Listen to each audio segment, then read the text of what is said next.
Do you think it's important to obey? I hope the answer is yes. So here's another question. Do you think it's important to obey all the way? Is there a difference between obeying part of the way and obeying all the way? Yes, there is. One is called obedience and the other is called disobedience. Now think about that for a moment. In the Bible we read about Israel's first king, Saul. He started out winning battles and following God, but something happened and he started to disobey. Eventually, his disobedience caused him to lose his throne and his life.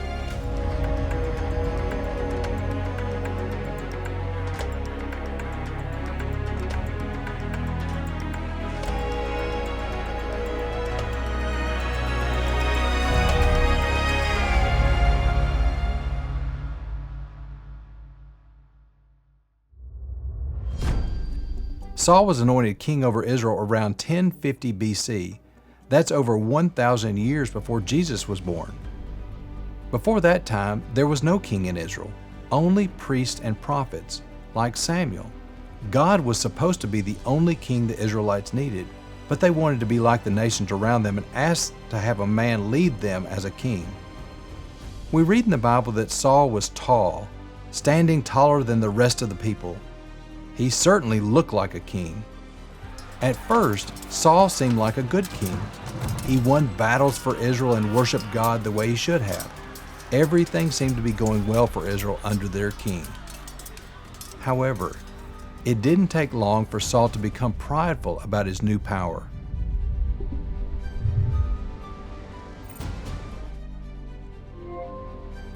Let's go to Gilgal. This land near the Jordan River is a likely location for the ancient city of Gilgal. In 1 Samuel 13, we read that Saul was waiting here for Samuel to come and make a sacrifice before Saul and his army went to battle. Samuel had told Saul to wait at Gilgal for 7 days. At first, Saul waited and waited and waited. Eventually, Saul became impatient and went ahead with the sacrifice without Samuel. This was very wrong, as only the priests were allowed to make sacrifices. The Bible tells us that as soon as Saul had finished offering the sacrifice, Samuel arrived.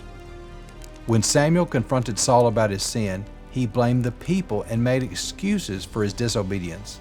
On another occasion, Samuel told Saul that God had commanded him to punish the wicked Amalekites. He was told to completely destroy every person and all their animals.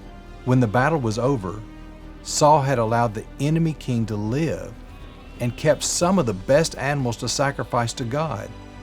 Saul disobeyed God because even though he did some of what God said, he didn't follow God's instruction completely. This disobedience led to God taking the kingdom away from Saul and giving it to David. That was Saul's punishment for disobeying. Now let's go visit Mount Gilboa, the mountain in northern Israel about 15 miles south of the Sea of Galilee. It's here that we find Saul and his sons in one more battle, this time against the Philistines. Saul fought in this battle without first asking God for permission or advice. He refused to listen to God's warning to him. Mount Gilboa would be the place where Saul was eventually killed, ending his reign as king of Israel. It's sad that Saul's life and reign ended that way. God would likely have allowed him to keep being king if he had obeyed and continued serving him all the way. However, it's important to remember that there are consequences for disobeying, whether it's disobeying God, your parents, or another person in charge. Just like Saul, obeying part of the way is still disobeying. God wants us to obey Him all the way and do it with a happy, willing heart.